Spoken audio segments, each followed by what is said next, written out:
seeing abundance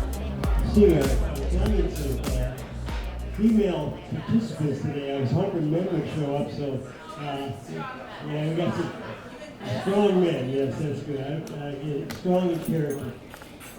My wife says showing vulnerability is strength, and that's not what I learned growing up in Ferndale. But you know, it's like vulnerability means you're going to get pounded. So we want to get going early because we have a great panel, and I don't want to spend too much time like I usually do in the morning introducing people, and but we're going to try to do this afterwards, and we have a nice spot. We need to vacate this room when we're done because they have to set it up for their lunch, but there's a lot of room out there, and behind the bar, so and the bar's there, so it's open, I think. Some people are smiling, I don't know why. But we'll do a little bit different, move things out to the bar and have networking there. I know a couple people are looking for work or offering work, so you know, let's just raise a hand. Who is looking for somebody or looking for an opportunity? How many of you are out there? Okay. Well, if Mike, are you hiring, Mike? Yeah, the bank's hiring, you bet. Well, Mike, would you stand up? Mike is, we're going to do really quick introductions for the people who are our sponsors. Well, that's what I get for raising my hand? Yeah. So Mike, just want to say what you got, where you're from and what you got going. I work at Bank of Ann Arbor, and we've been sponsoring this program with Rob for a bunch of years. I head up a group focused on tech, life science companies in town, and just excited to give the panel this morning. So did you bring your harmonica? I did not bring my harmonica. You guys are very fortunate. Well, Mike is a very good harmonica player, and we're going to think about maybe next year having an emphasis on creativity and bringing in some musicians and wherever, you know, so poetry readers, whatever you want to do, dancers. I mean, we have all kinds of opportunities. Who else raised their hand? A couple other people. Anybody looking for people to hire? Are we out there hiring? Everybody's got all the work they need. Scott, okay. Hi, Scott Trosten, Clinician HR. I almost made an offer to hire somebody this week, and I decided I really need somebody who's going to be in the office 3 days a week, not remote. So, and it's a part-time job, so 3 days a week, but I really need somebody close enough to Ann Arbor who's willing to drive here all the time. Can you say what you do? Yeah, and the range. The marijuana dealer, is that? No, Yeah, not that. and the range anywhere from HR assistant to senior HR person. I'm just growing, Okay. need some help. All right, great. Anybody else offering, yes? So just stand up. Hi, Leslie, Leslie Breen, right. Ann Arbor Film Festival. We are hiring an operations manager right now for the oldest experimental film festival in North America, which is right here in Ann Arbor. So Hey. anybody know somebody or looking for that type of work? Great. And we have a new sponsor today. Matt, you want to do your, this is the, I don't want to get it wrong, but Barnum Law Firm. So take the mic and say who you are. Hi everyone, I'm Matt Bauer. I'm the lead partner at the Barnum's Ann Arbor office that we sort of launched in 2016 and really began to grow in 2018 when I moved out here. We're a full service law firm, if you're not familiar with Barnum.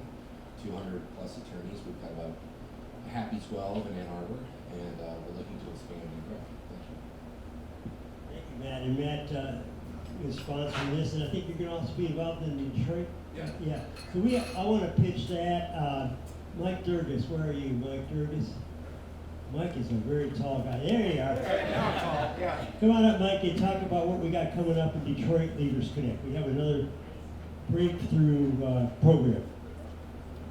Yeah, excellent. We've got Leaders Connect Detroit coming up on June 7th in Tech Town. If any of you have been up to Detroit and Tech Town, fantastic place, co-working spot, great right in Midtown.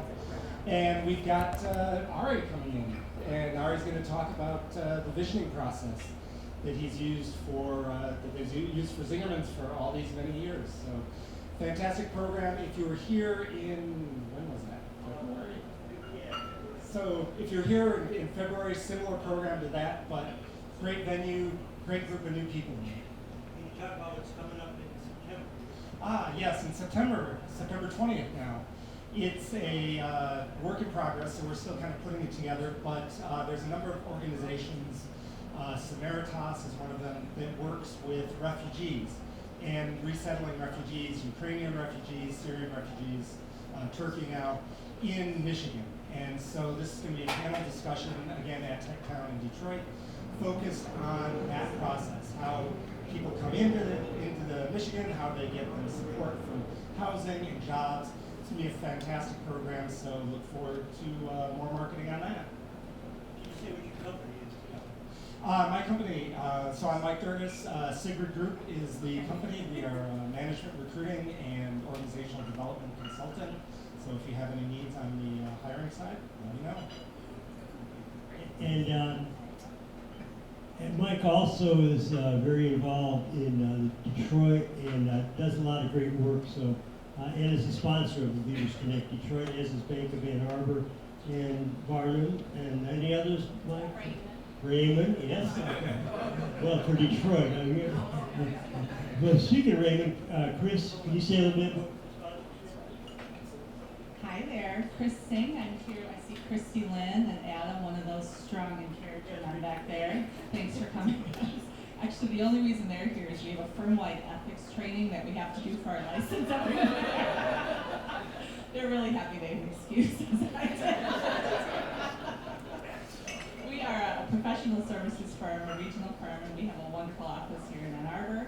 We are thrilled to sponsor Leaders Connect, and I'm also really honored that Rob asked me to lead this panel today. Thank you for doing that. We're going to hear the story of the M too, so that's going to be exciting. I didn't bring mine this morning, but you know, nobody believes that I played football in the bow, so what the heck? That's a story. No, it's a lie. It's what it is.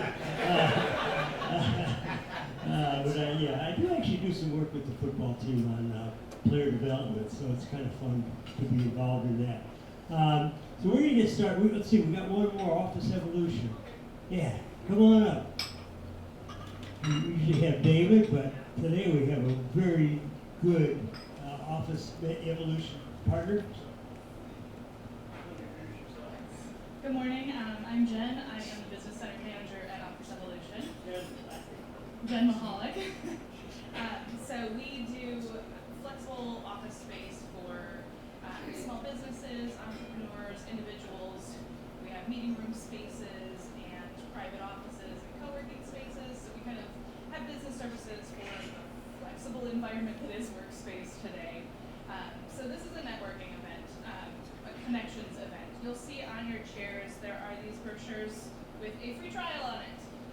So feel free to make a connection here, do your networking, have those connections, and then come over to Office Evolution, have your meeting there. Free coffee, works out pretty well, and then you can have your interactions and meet all of your people there. Thank you, Jen. Good job. Am I missing anybody? I don't think so. In terms of sponsors. Also, lots of shout outs I could do, but I don't want to embarrass anybody. Come on in, everybody can come on in. Let's see, Mariah, are you looking for patients out there? Where's Mariah? Way in the back.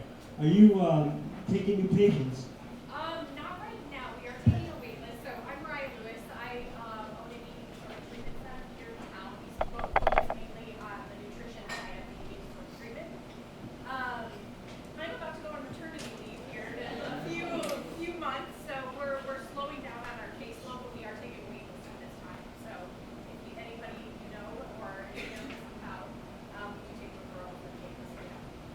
And it's interesting, we're talking about the Black Ammon football and everything that Mariah and her sister tell me that they have a lot of athletes who have eating disorder problems, a big percentage of what you do at the center.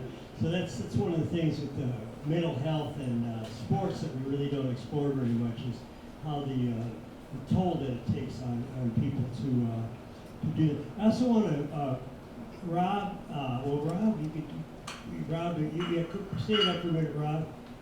Curry, many of you have heard Rob on the Zoom cast that we were doing weekly, and Rob was very helpful in helping us negotiate at both the workplaces and individually COVID crisis. So he's the emergency room doctor, and let's give Rob a hand for helping out with this. Thank you, Rob. Stefanie, yeah, we have a lot of help. So, and it was really valuable to the community to keep up and know how to help and know what to do to prevent yourself. And Rob, you're thinking we should still get vaccines if we can, for those of us that are, yeah. So absolutely, even if you have had COVID, which I had pretty bad in October. I didn't have COVID really bad, but the side effects were bad. So get your virus, your vaccine, I should say, and that's still available now at all the drugstores and everything else. So I very strongly recommend that. It's over, but I'm sure, how many of you know people right now that have COVID? And so you can see, I know people too, so it's not gone. I mean, just because it's declared gone, this doesn't make it gone. So anyway, we're gonna get on with the program. And like I say, if you want to, I encourage us to network outside. And I know we always do more of that, but today we just want to focus on this. So I'm gonna turn it over to Chris. Oh, Ari's there. Okay, hey Ari, shout out. How you doing? Good. Yes. And Zingerman's has been a long time sponsor of this event. Ari and I know each other, what have you been, 40 years now? It's 40-year anniversary or something like that? For Zingerman's? 40 year for us. 40 for you, yeah. So Ari and I probably know each other 35 years, something like that, and we're working closely together. And Ari, you got a new pamphlet out. You associate that is? I do. I just came to listen to them. But yes, it's on our food philosophy. So drinking it and eating it right now. Good. And Ari, I heard Ari got to do a launch of that on Tuesday night, and I was here. I got to try some of those peanuts. Yeah. He's talking about really special peanuts grown in a farm run by an African American gentleman in Georgia, is it? Virginia. Virginia. Okay, It's so. the only guy left.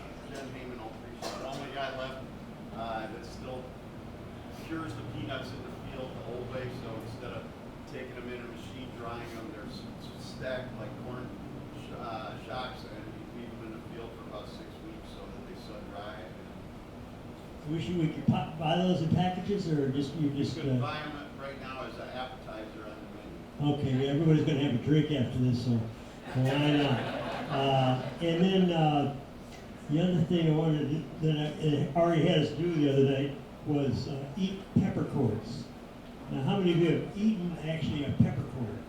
Well, it was really quite delicious, and I guess individually sourced from Mars, where Ari goes way out to find things. Southwest India, but again, he taught us how to. What are your 4 steps, Ari, to experiment? See if Jen remembers it. So,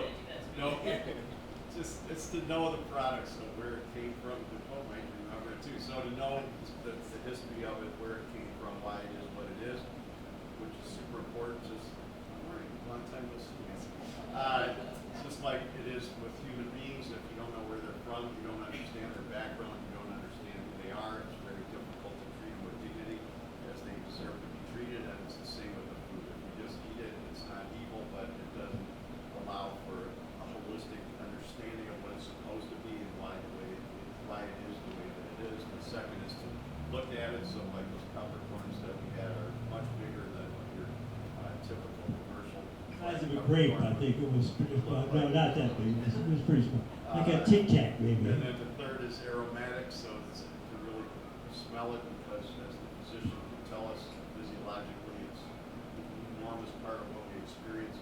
What we believe is taste is actually aromatics, and then last but not least is to taste it, and to taste it mindfully, not just to eat it like a consumer, but to taste it as a professional, which everybody can really be. It doesn't. I never went to culinary school or business school, so here I am. Can learn it too.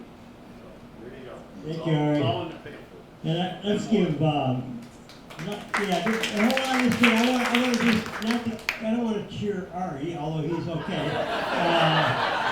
But I want to cheer with the Zingerman's number of businesses. There's about 19, something like that at this point. I don't know, it's a lot. And what they've done for the community, because this is a great community service. It's taken up a lot of responsibility, stepped up. Like when Pfizer left, we all think, oh, this community's going to fall apart. But places like Zingerman's have stepped up to provide support for so many things. They have raised the level of food in this community too, which was pretty much B minus, when I arrived 47 years ago, and now it's getting there really high. So anyway, thank you we can now applaud. So I'm going to turn it over to Chris. I'm probably missing things, but Chris, you want to introduce people? Thanks, Robin. I'm hoping you don't go far and you'll help keep us on time. You're going to do that? All right. Hi, everyone. I first want to thank Rob for the opportunity to put together this panel of super women. Since we met here, some of us last month, Megan and Rob and I, panelists, have been working hard to put this program together. And it really gives me a new appreciation for you, Rob, because he does all of this for free for us. And you've been doing it for how many years? 25. 25 years, all for us. So you are our hero. You are our inspiration. Thank you.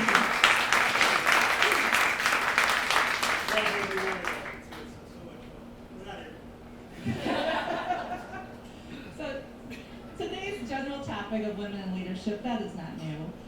But the stories and the insights and the learning that we can learn from these women, that is new and unique. And that's what I'm excited to highlight today. We've put together a group from very different industries and backgrounds: finance, healthcare, nonprofit, athletics. My name is Chris, as I mentioned, Chris Singh. In addition to being a partner at Rehmann, I'm a mother of 3, and I am a jacket gal. And the title to that story will be threaded through to Sheryl at the end there a little later on this morning. But first, I wanted to kick it off and talk about Joanne. Hi, Joanne. Joanne, this is your first time at Leaders Connect. So welcome, Joanne. It's a very safe space, very safe space. Joanne's the president and CEO of Chelsea State Bank. She took the helm in 2021 and is the first woman to lead the bank, as well as the first the last name man, and non-Shively, to be president. So these two founding families of Chelsea State Bank. So she's the first one that isn't in the founding families in the last 100 years. She's responsible for leading the $425 million community bank and the execution of its strategic priorities. A big part of those priorities, which I witnessed as a resident in Chelsea, is how serious you take the bank's role to lead the Chelsea community.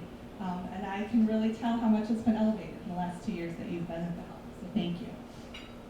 Joanne has 20 plus years of banking experience, spending most of her career at the top 20 financial institution. She is on many boards. That's where you and I often intersect, in addition to the grocery store. The boards include the Community Bankers of Michigan, 5 Healthy Towns, Girls on the Run, and Ann Arbor Spark. I saw Spark here today, thank you. She holds a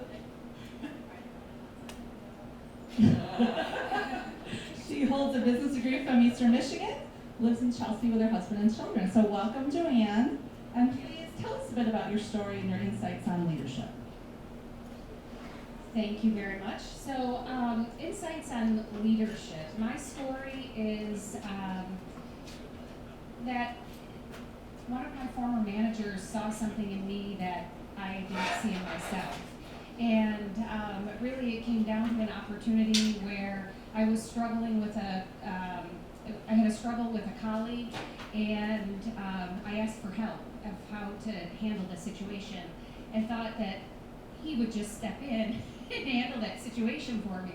But instead, it was really around how to give me the tools to handle the situation on my own. And from that experience and how that relationship changed and was built over a period of time, he was the first one to offer me a leadership opportunity when the next team lead position at the bank arose. And so for that, that's when it all started for me. And that was about 16 years ago. So most of my working career, I've been in a leadership position versus being an individual producer. So it's been an interesting area of thought for me as I've been preparing for this conversation today. So when I think about leadership, I always try to put myself in my team's position. How would I feel if I were in their position? I always think back to the conversation of that first leadership experience that I was able to exhibit to my manager at that point in time, and that is what I inspired to do with all of my team members today. So it would be really easy for me to step in and just handle the situation, but it's really giving the tools and empowering the folks on my team to be able to utilize their innate leadership opportunities to handle and tackle situations, because I'm not always going to be there for them, and they need to be able to handle those situations in the workplace, at home, in their personal lives, wherever it is, to be able to use their leadership skills that hopefully they're learning and being empowered to utilize at my organization. Thank you, Joanne. Dr. Stefanie Simmons, and you said I can call you Steph. All right, good. This is your third appearance at Leaders Connect. So, Rob, you were supposed to have a blazer ready for her, too. Let's see you later, Jay. Steph was raised in northern Michigan. She came to Ann Arbor as a freshman and graduated from LSNA, medical school, and ultimately emergency medicine residency at the U of M. She cared for patients at St. Joe's Hospital in Ann Arbor for 15 years. Hang on.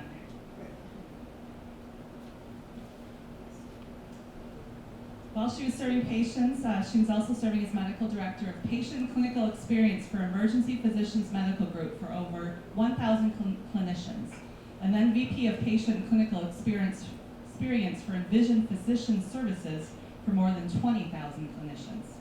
Dr. Simmons also serves as chief medical officer for the Dr. Breen Heroes Foundation, a nonprofit organization whose mission is to reduce healthcare worker burnout and reduce clinician suicide.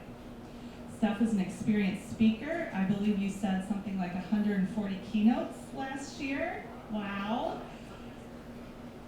And she's an experienced strategist and fierce advocate for the healthcare workers. She's a mother of 3 daughters, the oldest of whom is starting at U of M in the fall. Go Blue. Steph, welcome back. Thank you for coming, and please share some of your insights and thoughts on leadership. Thank you very much. It's a pleasure to be here, and even more so because I have a childhood friend from northern Michigan who came back. She came back from Scotland this morning and came this morning. So thank you, Lorna. And also 2 of my professors and teachers, Dr. McCurdy and Dr. Doyle here in the second row. And I think that's really the insight I have to share, is the importance of relationships and the people who meet and support us along the way. So when I think about my leadership journey, it really started in elementary school and middle school and high school when I had a 6th grade teacher who really helped to lift me up as a leader within my class and give me opportunities. In addition, there was a foundation board in the town I grew up in who had a youth position on their board and recruited from the high schools for that youth position. So anyone who runs a board, is on a board, consider bringing someone in from high school or college to sit on your board, even if your issue is not specifically youth related. My teachers and professors all the way along at University of Michigan have been promoters and supporters. And so that is what I try to do today. Looking out within my 2 organizations and finding people who see what the problems are and want to make a change. So many people have an idea of what they want to do to change their work environment, to change the world. And a lot of us sign up to climb pretty steep mountains every day in our work. And it's really not the grade of the mountain. This is a Muhammad Ali quote, so I'm just going to tell you who I'm ripping this out from at the beginning. But it's the pebbles in your shoe, right, that make it hard. So the people who know where those pebbles are the people making the climb.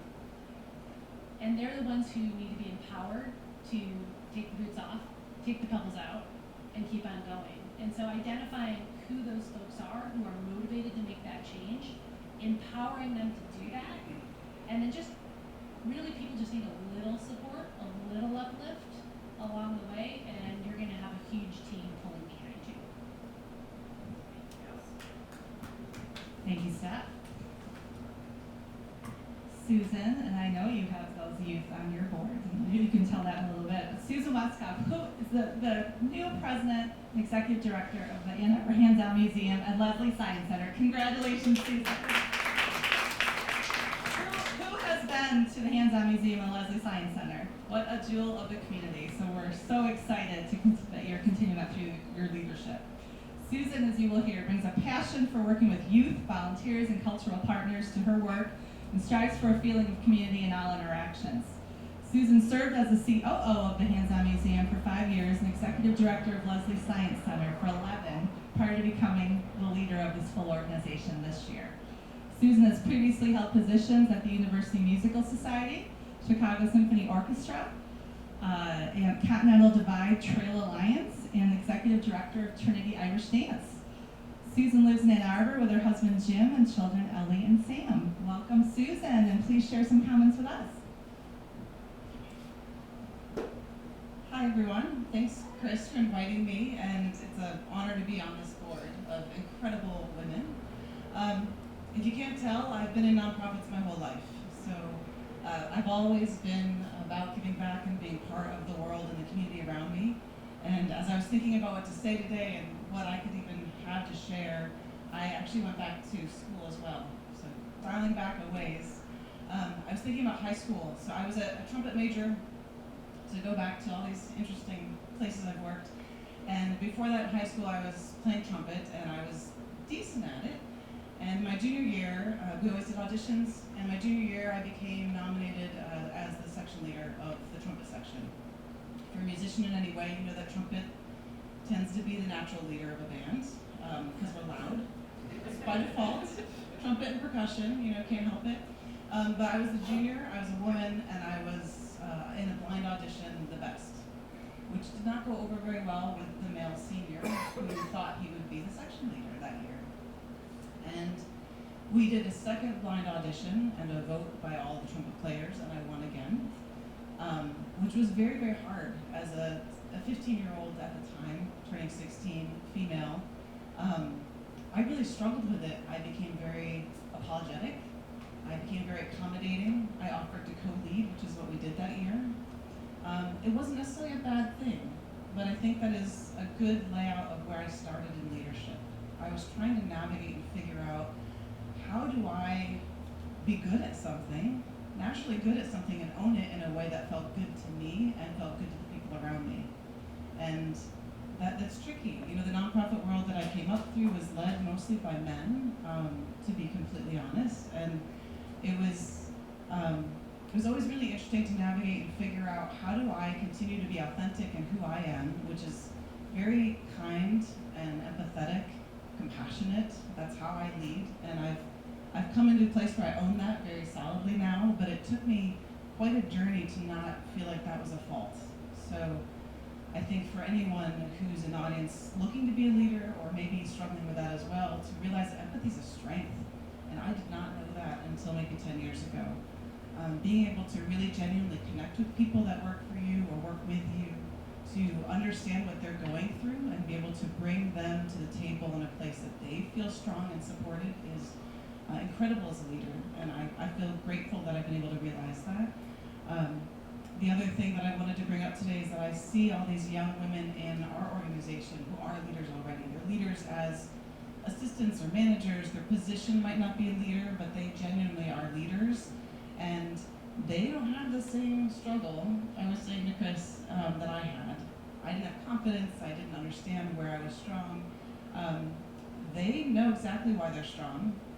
They're coming to the table saying, I'm ready to change the world. I'm ready to do this thing over here, and why can't I do it now?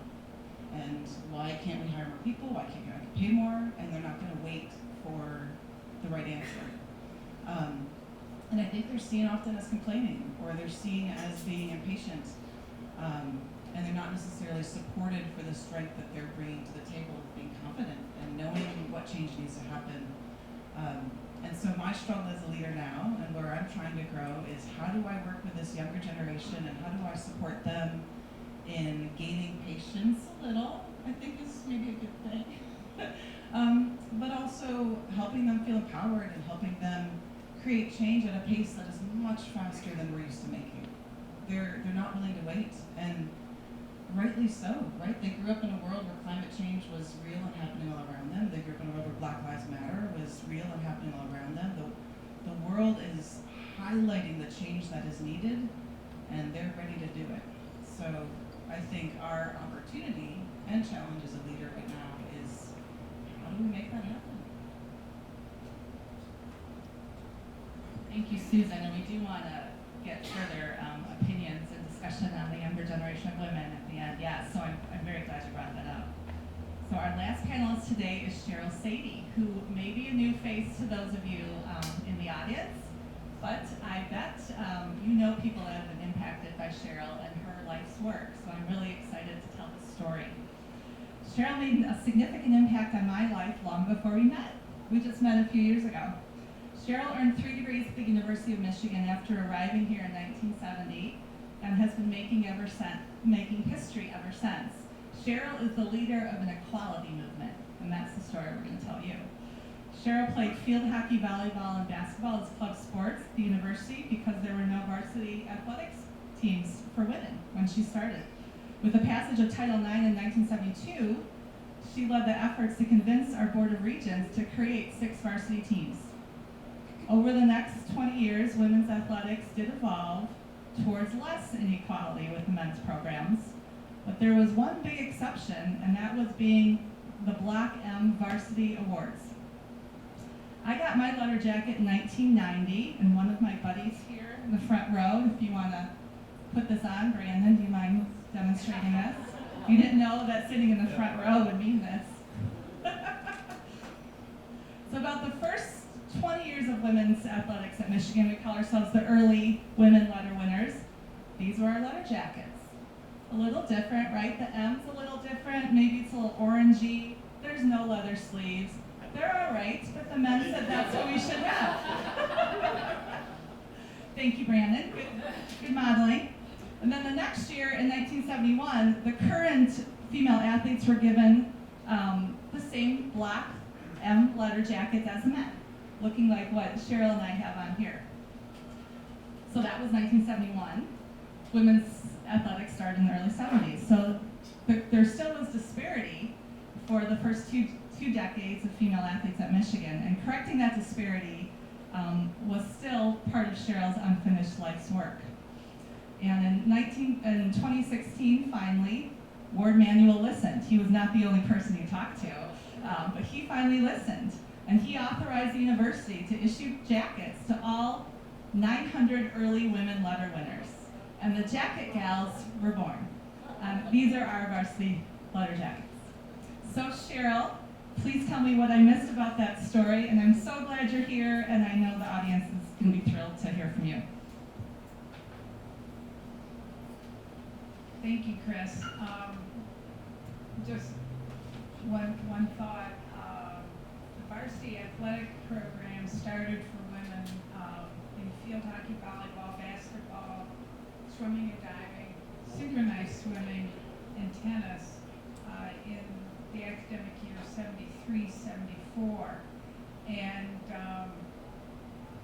after, there's an interesting story getting to that point. At the end of that year, I asked for varsity awards for women, and that wasn't a very popular issue. What I was told was, you've done enough, don't go there, and so I went there. My good friend Don Cannon, he acquiesced to varsity awards, but was not very pleased with my notion that women should get the same Block M as the men, and it became quite a contentious fight, and it was in the newspapers and all again, another interesting story. I can talk for about an hour and a half on this stuff. In fact, in this, and I won. And so in that was actually 1975, the Border Control of Intercollegiate Athletics deemed that men and women would get the same block M on their varsity awards. And when I received my jacket, when I was teaching up at Interlochen Arts Academy, I opened up the box and I got that jacket.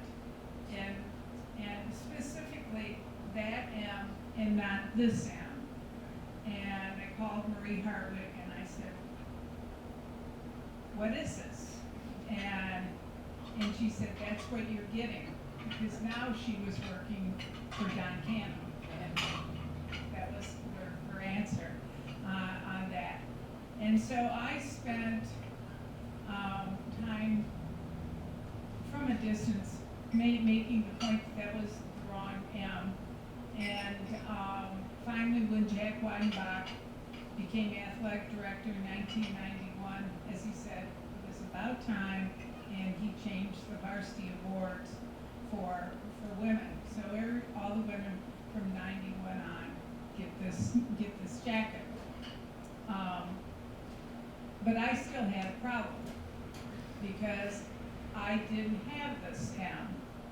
And so I was back at Michigan working, and as Chris said, I talked to everybody about this, and some recognized the problem, and if they did, they didn't want to deal with it on it until Jim Hackett announced must have been 2015, or probably 2015, that Michigan is going to celebrate 150 years of Michigan athletics. It'd be a 1.5-year celebration. The email went out. Within 5 minutes, I sent him an email back, and I said, this is great. This is going to be a lot of fun. We've got a lot of great programs. One last thing you need to do to check off for your 150th celebration. And I said, these women from 73 to 91 need their right jackets. Silence. That was in July. In October, I met Jim Hackett. He was at a volleyball match, and he was at center court during the intermission. People were introducing themselves, and I thought, perfect, I can introduce myself on this. And I introduced myself, and he said, nice to meet you. He's passing my hand along, and I didn't let go. And he looked at me, and I looked at him, I said, I wrote you about the jackets.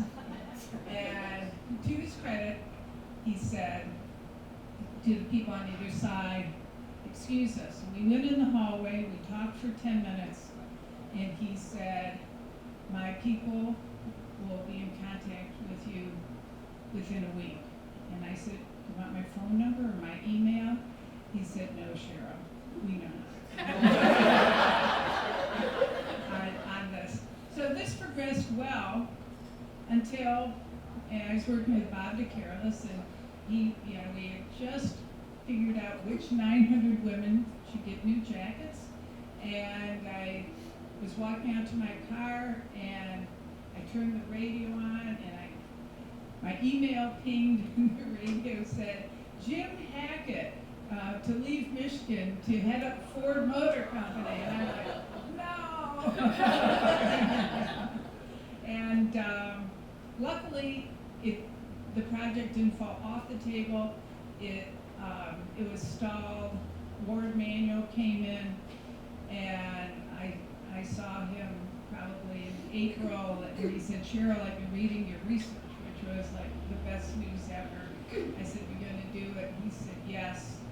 And so one of the joys of this was, well, there are two aspects of it. They sent out letters and emails to everybody who the athletic department knew for the women, these 900 women athletes.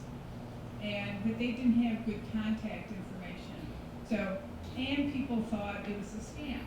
You know, yeah. Send us your information, we'll send you a jacket for free. For this. And so after a week, they said, this is great, 50 women ordered jackets, and after about 10 days, it was 120 ordered jackets, and we only had 3 weeks to put our orders in. And I said, well, tell me who ordered jackets or who hadn't, and I'll help you contact these people. Well, they didn't want to share that information. Later they did. And I worked for about another 3 weeks, just almost around the clock, networking with people, trying to find, using every old phone number, new phone number, leaving messages, and finally contacting people. And when I said, go ahead, put the order in, we now had orders for 647 jackets.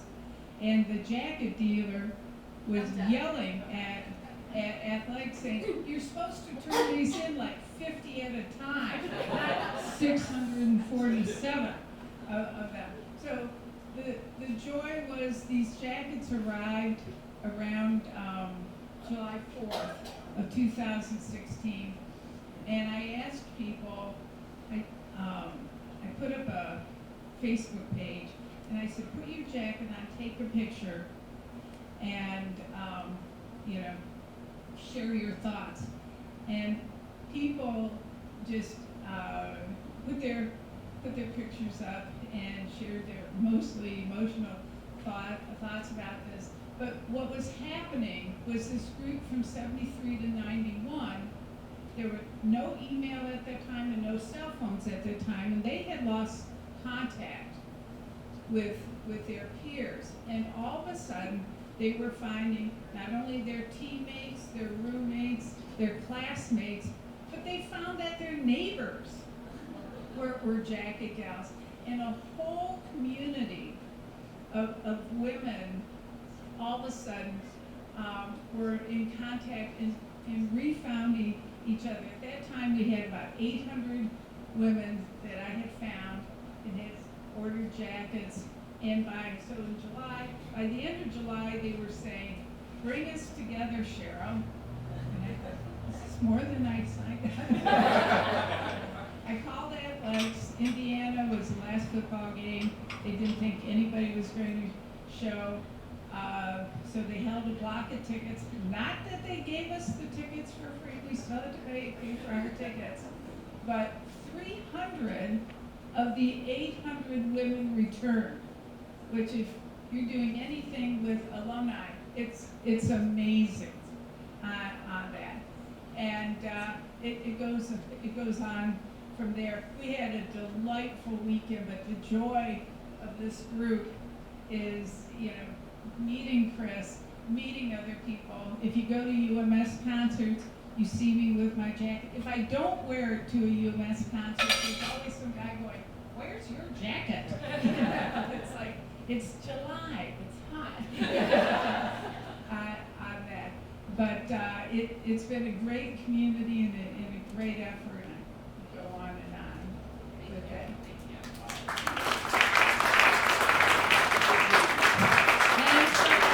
That story. As you were gathering, I was one of those, I think it was the third time I got an email. I maybe thought this was serious. But I played volleyball. One of my friends, Jen Chaconis, played basketball, and she has since passed away. But a jacket was given to her family, which meant the world to them. So thank you. One thread that has began here, which I'm interested in everyone's comments about, is we're women of a certain generation. We are raising and supporting women of younger generations. They're doing it differently. They're not doing it the way we did. We're not doing it the way that the older generations did. But what's our responsibility, if any, to them, to working with those women and supporting them? So I think it's an opportunity for all of us. It's really not just a woman supporting a woman, but it's all of us understanding that women have a seat at the table too.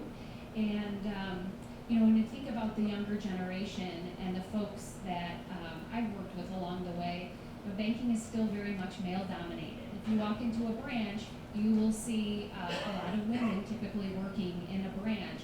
But in commercial banking, where I grew up, it's vastly men. And so really supporting each other and finding the right mentors, I think, is what's really important. But the folks that are on my team today, spending a lot of time talking about their development plan. It's really important to spend time on a monthly, quarterly basis working with all the team members, but especially the females on my team, making sure that they know that they have an opportunity at our organization. And so we have awesome leaders. They just sometimes don't know that they're awesome leaders, just like I didn't know I would be one day either. And so it sometimes takes that one person to help find that light in an individual. And so if we can help shepherd that through for them and help them with their development, you make a vast impact and a lifetime impact in a woman's life. And so I really see it as development plans. So we had talked about there's great leaders, but and some people are ready to lead today, but leadership looks different in a lot of different capacities. And so I think about, you know, my CFO, when she came, you know, the first time I sat with her, she was leading a meeting and she talked like this at the end of the table and we could hardly hear her. And so my next one-on-one, I said, what is it that you choose to aspire at this organization? And she said, I want to be the COO one day. And I said, we're going to work on a plan of what that needs to look like. But the first thing that I need you to do is I need you to speak up and be heard, because you have a great story to be told. And you are very smart, you're intelligent, and you know what you're talking about. So let everyone around the table know that you deserve to be in the seat that you're in, and you have something to say. And so we've worked on this plan, and she's doing amazing. But there's things that she also needs to accomplish to get into that role, and those are the things that she continuously works on. So I think there's an opportunity, while people want to be there today, I think we need to create that path for them. We need to show them the way and document it and help them achieve the goals that they need to achieve. It could be as much as public speaking. It could be as much as you're a really empathetic person, but others need to see that. I remember I was told once I was a bull in the china shop. Right? And so what does that look like? And how do I make those changes so I don't have that particular perception? Those are all things that people can work on. And true leaders know when to push and pull, when they need to be the bull, but when they need to sit back, and they also need to observe. And so I think that with the younger generation, those are some of the things that we can work on with them as well. And all of you have a lot more to share. So I could talk about this for a long period of time, but I'll pass it on to you. Thanks, Joanne. You know, it's interesting, I was just having a conversation with my graduating senior, and she asked me what from high school I use most in my daily work. Ask yourself that question right now. And you know, she's preparing for her physics final and her calculus final, and I think she was trying to find motivation, right? And I said, 100% drama club. Getting up on a stage, speaking to a group of people, you know, with the butterflies and everything, learning that you don't have to actually puke in the corner before you get up, and you know, you don't actually have to envision people in their underwear, because the older you get, you know, the less fun that is. And so I really appreciated her prepping me for this with that question. So like many of you, I don't have to think too long before I can picture up-and-coming young leaders, because I have 3 of them in my household. Zoe, Vivian, and Eliana. Zoe wants to be a paleontologist or a biochemist, and is matriculating in the Honors College at U of M. Vivian thinks physics might be it for her. and is starting to think about accelerating in math. And Eliana wants to be a circus trick rider, but she's 8, so there may still be a little migration. Maybe not, but we'll see. So full disclosure, I am an exennial, or as we like to call ourselves, elder millennials. So grew up in our early childhood in the analog age, but by the time we got to college, there were computer labs and unique names that were our email addresses. And so it's sort of the best of both worlds because I got to sit at Gwen Frostic's knees and watch her do her art and play in the woods, but also had Nintendo and all that. So that's my generation, and I'm raising Gen Zs and Omegas, I think, is what they're calling the generation of my 8-year-old. I know, right? Which is a little ominous. Yeah, a little ominous, right? And so here are my observations. They, in my observation, they don't need to be told that they deserve to take up space and have their voices heard. They know that. What they need is people to listen and develop them. So the conversations that you would have with a high potential early leader, you can have with these young Gen Z women.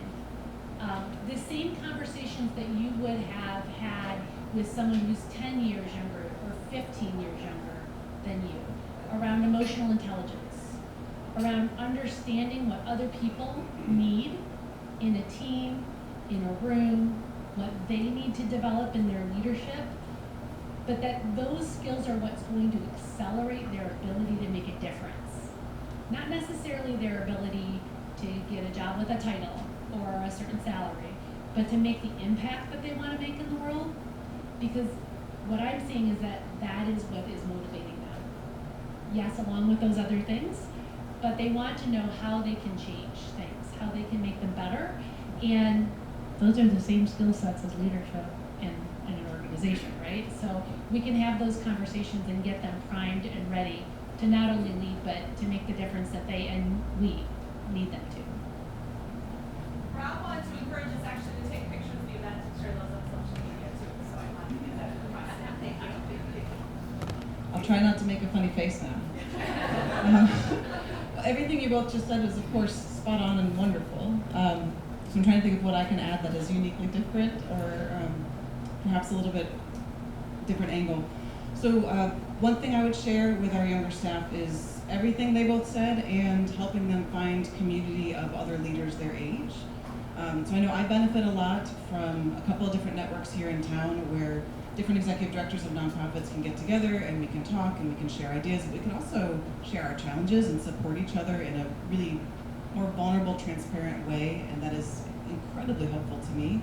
And there are similar networks that can be built or are being built among some of the younger leaders in our nonprofits, at least I know, but I think across businesses would be good as well.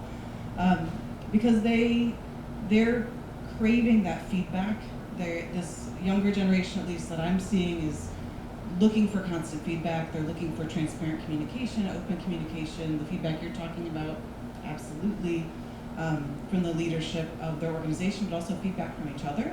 And so helping provide that platform and helping them understand how to do that in a constructive way is really, really helpful. The other thing, at least in the nonprofit world I can speak to, it has been set up historically to take advantage of people. You're there because it's your heartstring being pulled on, you're there because you care about the mission, you're there for the people that you're serving every day, and it didn't matter how many hours you put in. So I know my first job at a nonprofit, my first full-time job, I easily worked 60 to 70-hour weeks every week, and I was happy to do it. I loved where I worked, I loved the work I was doing, and I burned out in 3 years. So that is significantly changing. The industry is changing. I know my institution is changing, but the younger generation is also demanding it. They're saying, work-life balance isn't something I'm striving for. I am doing it effectively right now. I'm working 40 hours at most. And they're drawing a line, and I actually applaud them for it, but I think and helping them develop as leaders, how do we do that in a way that they don't seem obstinate and contrary, but actually they're helping figure out how to make that happen and still deliver the mission that we do every day, right? They're part of the solution to make that real, as opposed to being adversaries.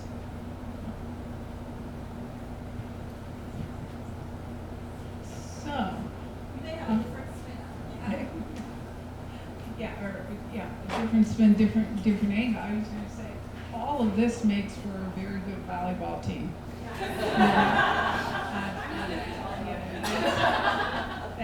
That's the good news, and I'm encouraged when I hear you all talking in this manner. My spin is a little different in that one of my goals with the Jacket Gals is to get them connected back into today's athletics, because it was such a different experience in those first 20 years. In fact, most of the women, when I would talk to them and say, you know, they're going to send you a new jacket, they said, do we have to turn this one back in? And I said, no, I don't think they ever want to see that other jacket again. But that goes to the point that back then, we had no swag. The jacket was like one of the first things the university gave us that we could keep. I mean, we practiced in the shoes we bought, the socks, the t-shirts we had, you know, in our dresser drawer or whatever. Now these kids come in, and as soon as you sign in, you get the standard issue warm-up suit, and then you have your varsity warm-up suit and your practice clothes and a locker full of shoes. And so when they get the jacket, it's like, oh, it's just another thing on this. And what I'm trying to do is to tell the story why we think this is so important. And I'm beginning to see more women. When Naz Hillman comes back to campus from her WNBA stint, she's wearing her jacket. And I'm like, yes, this is great. So my goal is communication across the ages, and then to take in a whole periphery of you people that understand the story and why this is all meaningful. Thank you. So Rob, I think we left you a few minutes. How would you like to turn this around and get the group engaged? Yeah, let's take a few questions and then break into, There we go. I'll be the runner. Okay. Hi, I'm Simmons, Kochar. I work for Adaptive. I'm Director of Deal Structuring and Proposal Operations. Basically, I run a deal desk. I'm a new leader. I just stepped into this role about 2 months ago. I have 4 direct reports. So I was very excited to come here and attend today. I just want to point out that Joanne and Steph, both of you talked about opportunities being handed to you, and I want to give you credit for putting yourself in a position to enable that to happen, because I don't think either one of you really spoke about that. My question is, in your journey, all of you, how did you experience and maybe overcome imposter syndrome?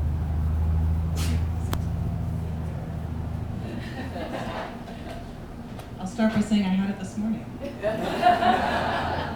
Literally, I've come to Rob's sessions here for years, and the people who are here are people who have made it, right? They've made it in their career or their life, and I was like, that's not me. So, I mean, for myself this morning, you know, I put on music that motivates me, and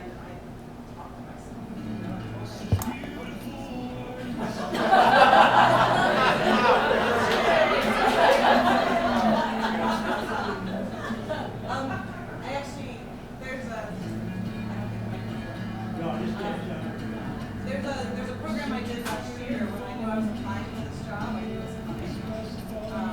It's around positive intelligence, and it's around storytelling. What's your inner narrative? And my inner narrative has always been pretty negative, and I think the little story I told might have tipped off the hand of why. I think I listened to the people around me too much. But positive intelligence is the whole thing. For me, that works with imposter syndrome, that I'm literally shifting the narrative that I have going, the reel that goes in my head. And there's little physical triggers that I have now that when I catch myself doing it, I know to rub my two fingertips together. I have certain things that I do that grounds me and reminds me to shift it. That's cool. Okay. Mine's a little less positive. I've got kind of a little bit of a punk rock attitude, and so if anybody ever tells me I can't or I shouldn't, I have an immediate response, which starts with an F and ends with a U. And so that has actually been some pretty amazing fuel over the years. And really, it has been the process for me of, that's great, actually, but then you get to a point where you're like, well, am I just doing this because people are telling me I couldn't or I can't? And so it then becomes a journey of really deciding what you want to do and then using your successes to fuel you into that next piece. So medical training takes you to about 30. That's undergrad, medical school, residency, and that's 30. And for me, that was 30 and 2 kids. And so I sat back at that point and I was like, okay, well, what's the next thing? And so I started a fellowship because that was what I knew to do, is apply for the next hardest thing to get into and then do it. And about 2 months into that, I had postpartum depression. I was doing one of the most competitive fellowships in the country. And I had to stop and think, like, where does the work to just do the next hardest thing stop? And I start to think about what I want to do and go after that. So I actually shifted right around that time and started my career out of residency split between my clinical work and my leadership work. So I hadn't had imposter syndrome all through school and training because of that punk rock attitude, right? But when I started to then go off of that path, that's when it kicked in, because there weren't rules anymore, there weren't grades anymore, there was no external feedback immediately. And so I had to figure out what my own milestones would be, and literally wrote a plan, right? A 5-year plan, a 10-year plan, and the way that I have sort of thought that over the years is like, where am I according to my plan and my goals? And sometimes that plan had to be rewritten, sometimes there was a big detour, sometimes there were opportunities that came up that I jumped on that were different than what I thought I would be doing.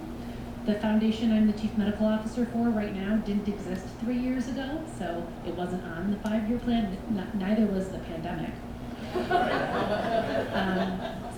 So those are my tips and tricks, and then the last one is finding someone you admire and respect, who you can talk to about this, because you can't say things to that person that you say to yourself, and then when you find out they've been saying those things to themselves, you're like, shame on you. You should know better, and then all of a sudden the cognitive dissonance becomes too much and you're forced to reconsider. I personally love it when people tell me I can't do something too. I love that. Just for time, first of all, I want to do a introduction. This is a little bit of a surprise, but there's a woman in the audience, Nicholas, I'm going to call him Nina, is one of the pioneers. And you talked about becoming a doctor in, what year was that? Yeah. 2003. 2003. What year did you come, Connie? 71. Okay. Could you stand up, please? And Connie's probably about my age. And as you know, there were not very many doctors that in 1971. So I just want to let you have a comment about it, please, how you made it to that, and what it was like. Well, my first day in medical school, one of my fellow students came to me and said, "You're taking the place of a man who would support a family." 4 years later, he apologized, and I'm still supporting my family. And I've had a wonderful run. I got in the back door on the ground floor of emergency medicine and took it for a ride, as well as disaster work, which led me to Ground Zero as my first deployment. Met Rob after that, and I've been coming to these things ever since.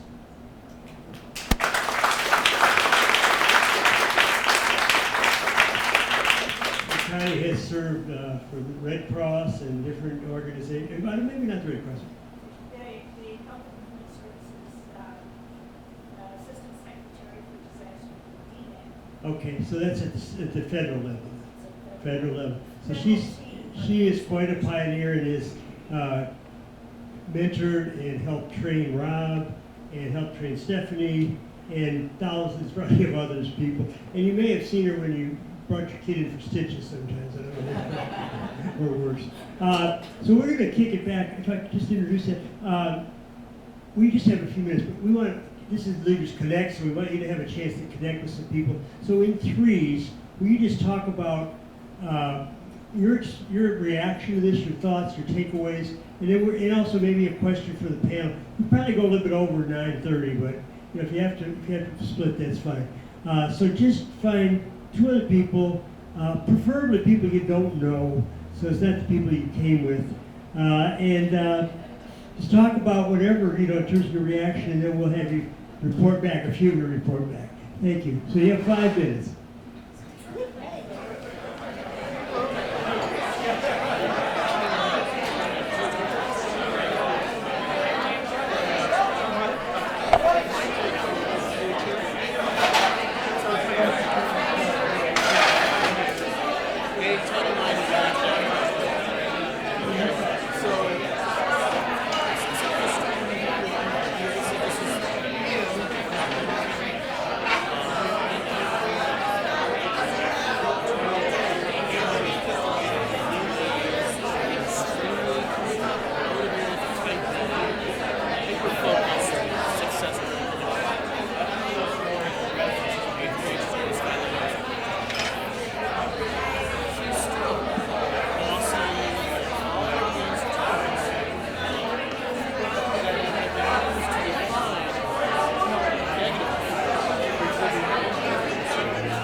sorry to have to stop you, but you can all carry on the conversation. I do think I'm going to stop anybody. All right, which group has a question for the panel? All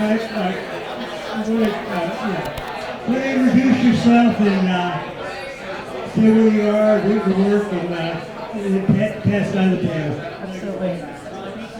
My name's Laura Weintraub, and I am Steph's big sister, so to speak. Our parents met 55 years ago when my mom was pregnant with my brother, and her mom had her big sister on her lap in Midland. So anyway, this is a very special moment for me because we both navigated very different careers, and super cool to be sharing this space.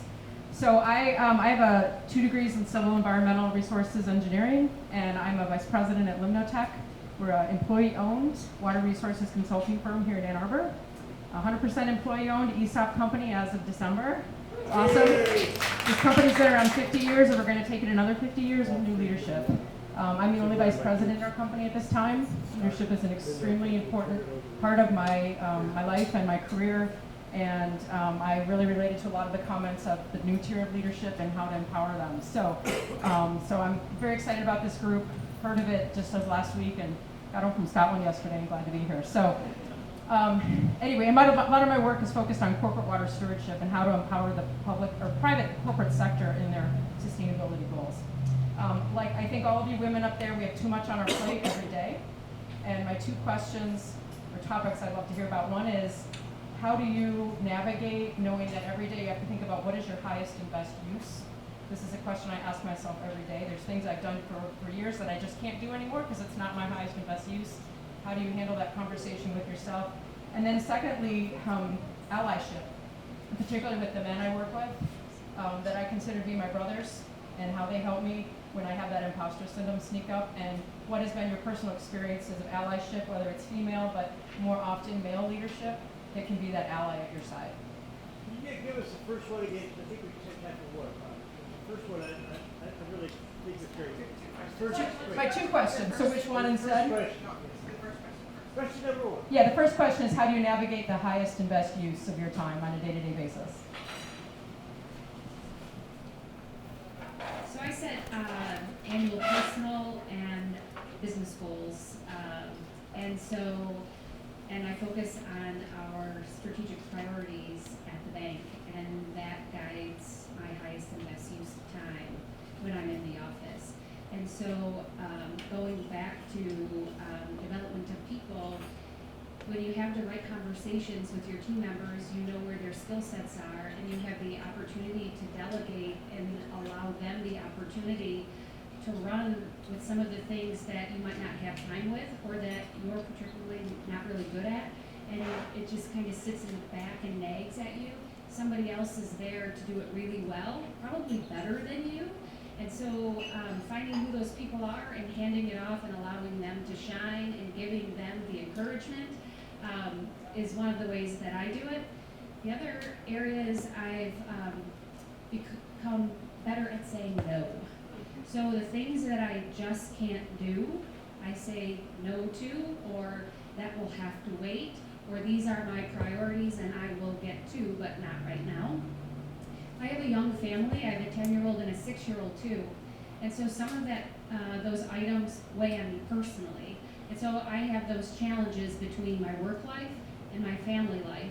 And I take a step back. I was running a very large line of business at a regional bank, and I took a step back to join a community bank for work-life balance because I didn't have it before. I missed my son's first year basically of life.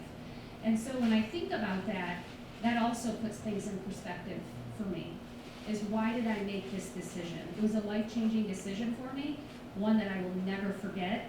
And so those priorities for me, personally, and my kids, always take priority over anything else that I do.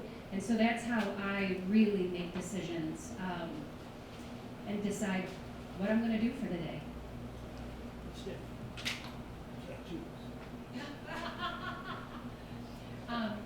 A really great partner helps.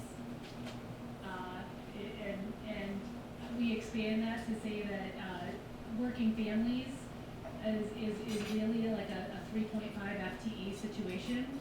So you've got two parents and then you need help, right? So it actually, I was raised by a stay-at-home mom, as you know, and it took me a while to overcome the sort of guilt around having somebody come in and help me with the housekeeping and the yard work and all of that, but it really was a game changer in terms of freeing up some of my personal time. And then what I do with that is I calendar the things I want to do for myself and my family first.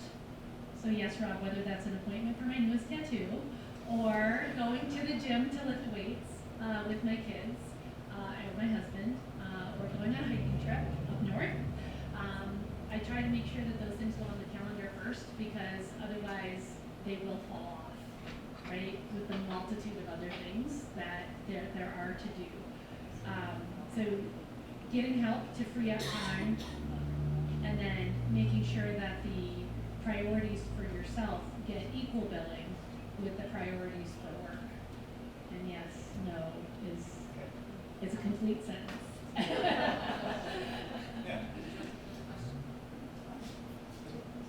I pride myself on being honest, so I'll say I have the same problem. I'm 3 months in as an executive director of this large organization, and we are short-staffed. So every day is a constant rejuggle of priorities. I come in thinking I know what I'm doing, and then yesterday we find out we're getting audited by unemployment insurance. Nothing wrong. We just got picked. Our number got picked, so that became the priority. So things are constantly shifting, and being agile enough to do that and not let things drop is.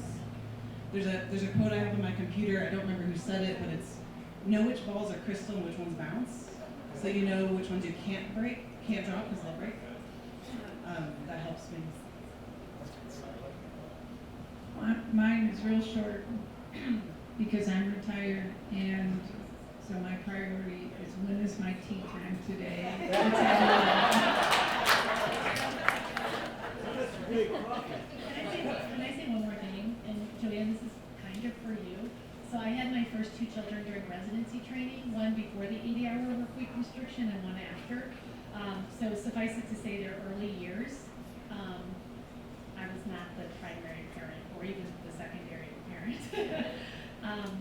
Now they're 18 and 15, and I asked recently, like, what do you guys think about mom's career and all the time that I've spent in work and everything like that? And their answers were, I'm proud of you. And the second answer was, it shows me all the things that I can do. So there's a big We got time for like a fast fire round, and that's like stand up, quick question to one person. Okay, we'll do a few of those. But first, I want to thank Megan, who has been on my team and has made this program 50% better, and we probably 70% better. So we're working on a book together about, you're helping with the book about, I'm calling it Senior Men, Strong in Mind, Body, and Spirit. So it'll be out hopefully by Father's Day. So thank Megan, and I don't know if Dave is here.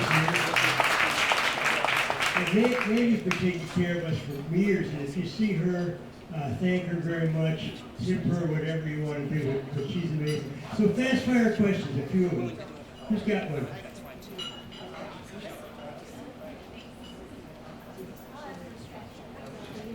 Hi, I'm Nancy Margolis. I'm with Embrace Differences, and I want to compliment the panel. You're wonderful, and you did bring diversity to your organization. And I'm looking around this crowd, and I don't see a lot of diversity. And I wondered if we could talk about that in coming sessions, how you bring diversity into your organization, how you plan to do it. If I can be of any help, let me know. You want to ask what? That's a good topic. No, I won't put them on the spot. But I'd like you all to think about it. All right, guys, thank you so much. Thank you to the panelists. Thank you for all of you in the Desert Public. See you next time. Well, I want to suggest something. I don't want to put you all on the spot. I suggest that we have a special version of this in the fall, and we do it for half a day, because I feel we really could go a lot deeper. And if you'd be so kind to think about doing that. It would be a really special program.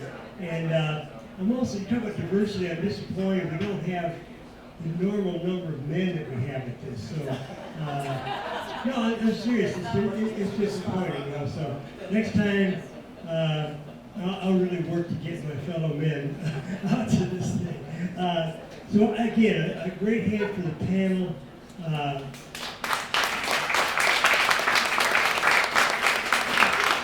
Chris has pulled this panel together. She's done an amazing job. She also is a leader. You want to say what your leadership role is? I lead one of our regions at Rehmann, as well as many other things during the year. And are there a lot of leaders?